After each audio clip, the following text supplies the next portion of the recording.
नमस्कार, मेरा नाम मुकेश, आपका इस ऑनलाइन क्लास में स्वागत है।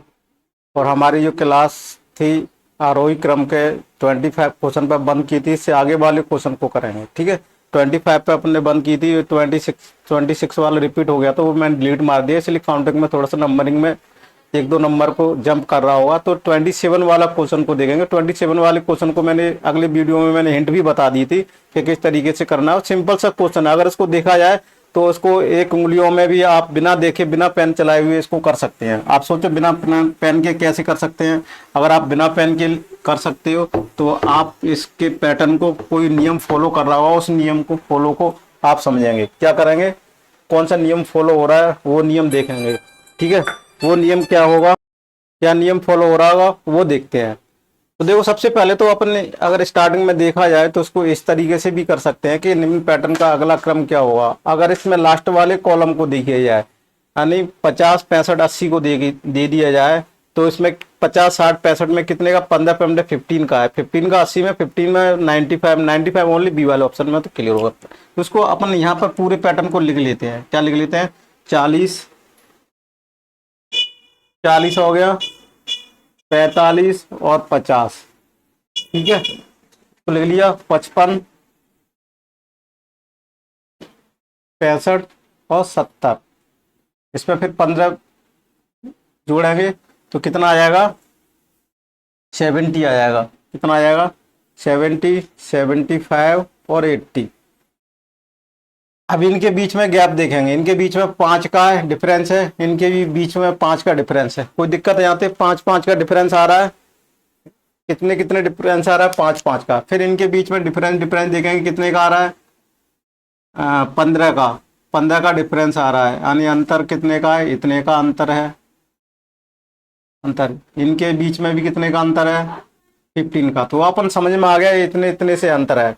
अगर इसको इस तरीके से किया जाए तो यहाँ कितना, 15 जोड़ेंगे तो कितना आ जाएगा, यहाँ से 95 में फिर 5 जोड़ी दिया जाएगा तो कितना आ जाएगा। सॉरी, इधर से इधर बढ़ रहा है, क्या इधर से इधर बढ़ रहा है, तो सबसे पहले ये देख लेंगे। यहाँ 15 करेंगे तो कितना आ जाएगा, 85। 85 से कितना आ जाएगा, 95।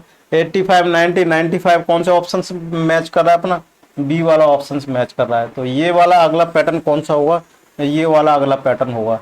यही क्या हो जाएगा, अपना आंसर हो जाएगा। कोई यहाँ से डाउट है तो बताइएगा आपको, है ना। इस तरीके से करेंगे। अपने बोर्ड के इस तरफ अपने पास वो भी था, स्पेस भी था, और कुछ जगह नहीं स्पेस बचती है तो यहाँ से भी।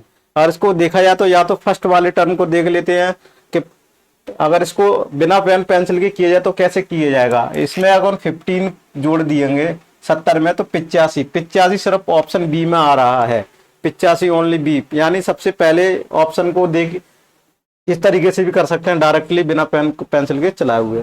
अब अगला प्रश्न देख लेते हैं। यदि प्रत्येक पंक्ति, प्रत्येक स्तंभ और प्रत्येक विकर्ण की संख्या का योगफल समान है तो क्रमशः ए बी सी डी का मान ज्ञात कीजिए। ये भी क्वेश्चन सिंपल सिंपल है। इससे पहले भी एक टाइप का क्वेश्चन कर चुके हैं अपन, और ये जवाहर नवोदय विद्यालय 2014 का क्वेश्चन आ चुका है। कितने में आ चुका है, 2000। तो इसको तो देखो अपन यहां से कर सकते हैं। A1 ए लिख लिया, 1 लिख लिया, बी लिख लिया। फिर क्या लिखेंगे अपन यहां से, 3 5 डी। फिर लिखा C9 2, C9 और 2।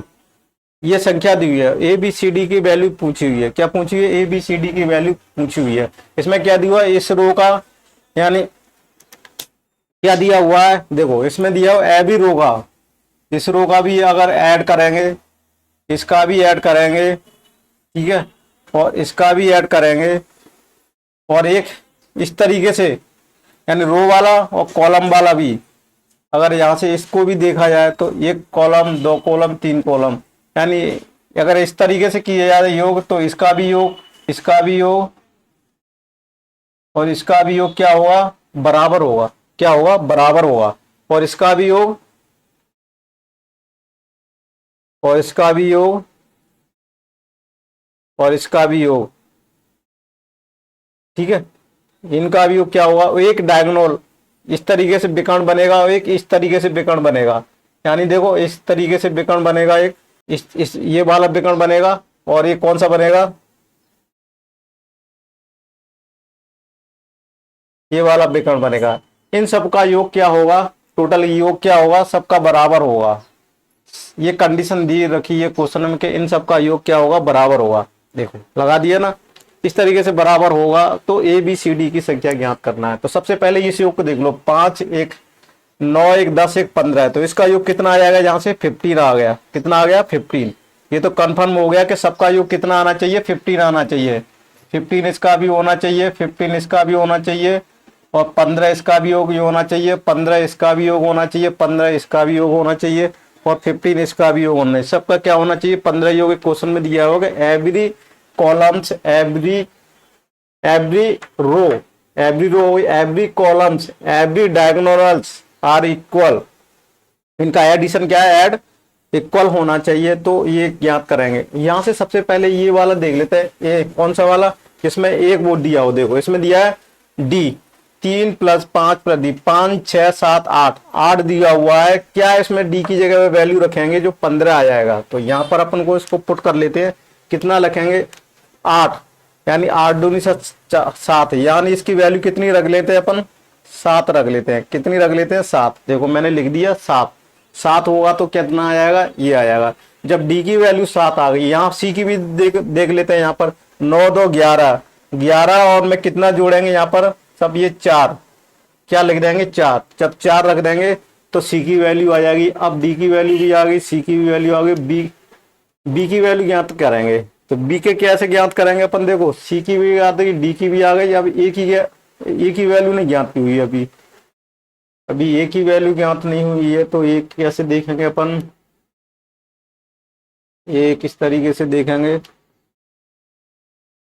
देखो ए को किस तरीके से ज्ञात करेंगे। ए को इस तरीके से अपन, यहाँ से डी आ गया है, यहाँ से ए ज्ञात कर सकते हैं। इस वाले कॉलम को ले लेते हैं, इस वाले कॉलम को ले लेते हैं। तो ए 3 और 4 5 है 7, 7 और 7 में यहाँ पर कितना लिखेंगे, 8।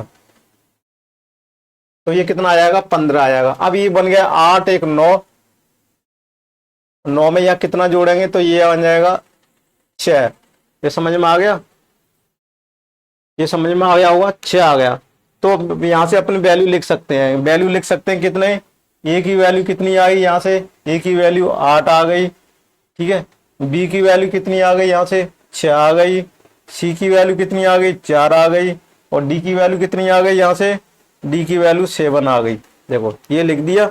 अब ये सिर्फ किस में मैच कर रहा है, ये वाला ऑप्शन, सिर्फ ए वाला ऑप्शन दिया हुआ है। कौन से वाला ऑप्शन में मैच कर रहा है, 86 47।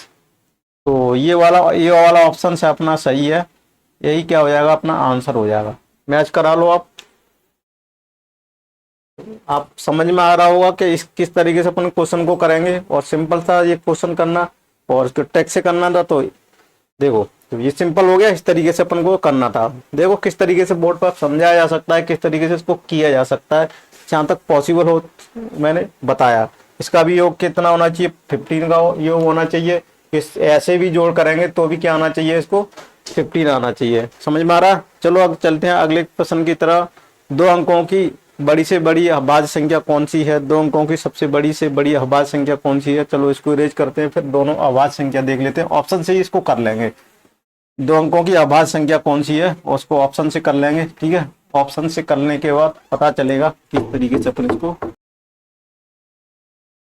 29 वाले क्वेश्चन को देखो। 20 वाला क्वेश्चन में 2 अंकों की सबसे बड़ी अभाज्य संख्या कौन सी है। तो सबसे पहले देख लेते हैं, देखो 93 वाले को देखते हैं। 93 अभाज्य है या भाज्य संख्या, बस यही चेक करना है और कुछ नहीं करना है। 91 में 3 से भाग जा रहा है, 3 से भाग जा रहा है, 3 से भाग जा रहा है, ठीक है। ये संख्या 3 से डिविजिबल है, ये संख्या 3 से डिविजिबल है, तो ये भाज्य संख्या है।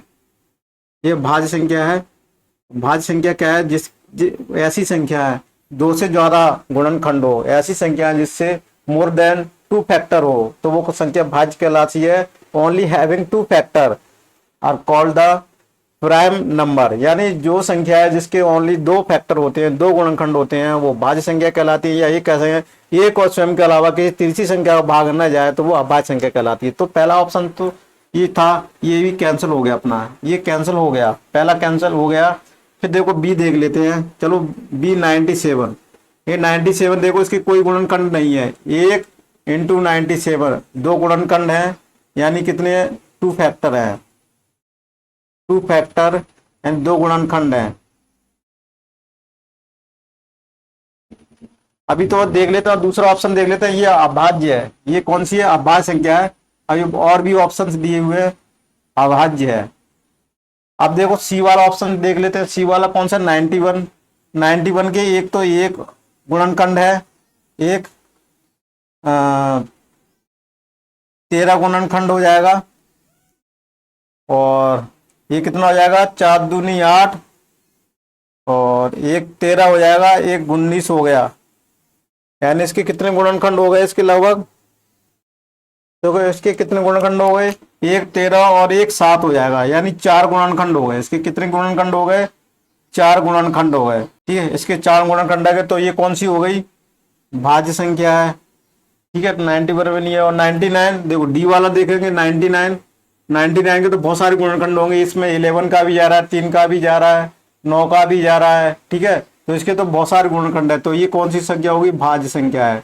सिर्फ यही एक आंसर होगा अपना, कौन सा वाला होगा, बी, यानी 97 वाला ही सिर्फ एक क्या होगा अपना आंसर होगा, यानी बी वाला ही एक क्या होगा आंसर हो जाएगा। यानी बी वाले को अपन कह सकते हैं ये भी नहीं होगा आंसर, और ये भी नहीं होगा, यानी डी भी 3-4 ऑप्शन क्या हो जाएगा, कैंसिल हो जाएंगे, यही वाला ऑप्शन होगा। ये 29 वाला क्वेश्चन है, तो इसमें से ऑप्शन में से डायरेक्ट छांटना है। अगर आपको दो अंकों की सबसे बड़ी अभाज्य संख्या याद है तो डायरेक्टली आप 97 लिख सकते हो, 97 लिख सकते हो, और अगर नहीं है तो अपने चारों ऑप्शनों को गलत कौन से हैं वो गलत करते जाएंगे, जो बचेगा यानी तो वो 97 था, ठीक है। ये अपन डायरेक्टली अपन कह सकते हैं 97 याद हो कि सबसे दो अंकों की सबसे बड़ी अभाज्य संख्या कौन सी है, तो इस तरीके से अपन इसको याद कर सकते हैं। यहाँ तक कोई दिक्कत हो तो बताइएगा।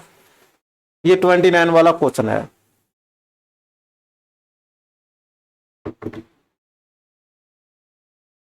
चलो समझते हैं इस क्वेश्चन को, पहले डिजिट लिख लेते हैं, कितना दिया है, 0, 3, 6, 8 और 9। ये कितने डिजिट दिए हुए हैं, 5 डिजिट दिए हुए हैं, यानी 5 डिजिट दिए हुए हैं, यानी संख्या, सॉरी अंक, डिजिट को क्या बोलते हैं, अंक। 5 अंक दिए हुए हैं, इनका प्रयोग करना है, और सबसे बड़ी संख्या तथा छोटी संख्याओं का अंतर ज्ञात करना है, ठीक है। और कोई भी डिजिट रिपीटेशन अलाउ नहीं है, क्या है, कोई भी अंक को रिपीटेशन नहीं करना है, एक बार ही यूज करना है।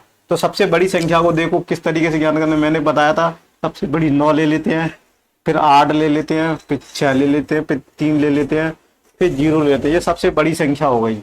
ये कौन सी हो गई, ये सबसे बड़ी संख्या हो गई। ये कौन सी हो गई, सबसे बड़ी संख्या हो गई। अब छोटी संख्या को किस तरीके से बना सकते हैं, 3 ले लिया, 0 ले लिया, 6 ले लिया, 8 ले लिया, 9, ये सबसे छोटी संख्या होगी। दोनों का क्या करना है, माइनस, यानी अंतर ज्ञात करना है। अंतर ज्ञात करने के लिए माइनस का निशान लगा लिया, यहाँ से 9 1 10 क्या बचेगा, 1 बचेगा, यहाँ से 2 ले लिया, 8 9 10 11 12, यहाँ कितना बचा, 4 बचा। जब यहाँ से 1 ले लिया 7 बचा, तो ये 9 बचा, ठीक है। 9 ले लिया, अब यहाँ से 9 ले लिया हुआ, तो ये यहाँ से ले लिया, तो ये 7 बचा हुआ है, 7 बचा हुआ है, तो ये कितना बचा हुआ है, 6 बचा हुआ है। तो ये अपना 67,941, 67,941 कौन सा ऑप्शन, ये है अपना डी वाला मैच कर रहा है। क्या कर रहा है, डी वाला मैच कर रहा है, यही अपना ऑप्शन होगा। यहाँ तक कोई दिक्कत हो तो बताइएगा। सिंपल सा क्वेश्चन था, और जवाहर नवोदय विद्यालय का 2013 में क्वेश्चन आया हुआ था। किसमें आया था, 2013 का क्वेश्चन आया हुआ है, 2013 में एक क्वेश्चन आया हुआ है। इस तरीके से क्वेश्चन बनते हैं, इससे अपन को ये भी पता चल जाएगा किस टाइप के क्वेश्चंस भी आते हैं। समझ में आ रहा है आपको।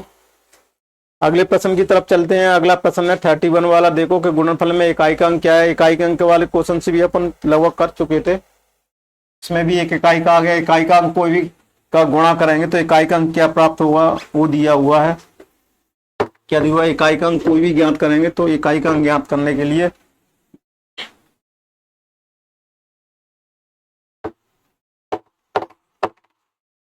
अब देखते हैं। इकाई का गुणनफल दिया हुआ है, देखो इसको सिंपल करने के लिए क्या दे देते हैं, देखो 3 0 7 × 12 × 17 × 3। इकाई का अंक गुणनफल ज्ञात करने के लिए सबसे पहले इकाई का अंक ले लेते हैं। देखो शॉर्टकट में एक बार पहले सिंपल तरीके से 7 इसको ले लिया, इसको 1 2 ले लेंगे, फिर इसको 7 ले लेंगे, फिर ये लास्ट में 3 ले लेंगे। इकाई का अंक ले लिया। सबसे पहले क्या ले लिया? इकाई का अंक, यानी यूनिट प्लेस वाले अंक ले लेते हैं, क्योंकि यूनिट का ही एक गुणनफल में इकाई का अंक ज्ञात करना है, इसका ले लिया। अब यहाँ से देखेंगे ये इसका दोनों का मल्टीप्लाई करेंगे तो कितना आ जाएगा? 14 आ जाएगा। 14 के सिर्फ ओनली इससे करेंगे तो ये कितना आ जाएगा? 28 आ जाएगा। 28 ओनली किससे करेंगे? इससे 3 करेंगे तो कितना आ जाएगा? 24 आ जाएगा। तो यही जो 4 है ये क्या है? इकाई का अंक है। ये क्या है? इकाई का अंक है। बोर्ड में लास्ट में लिख रहा हूं इकाई का अंक, यानी इसको यहां लिख देते हैं इकाई का अंक है, यानी यूनिट डिजिट है। यूनिट डिजिट है। तो 4 वाला ऑप्शन कौन से में दिया हुआ? सी वाला ऑप्शन से अपना मैच कर रहा है, यानी इसको यहां बोलेंगे सी और 4 अपना क्या हो जाएगा? आंसर हो जाएगा। कोई दिक्कत है यहां तक?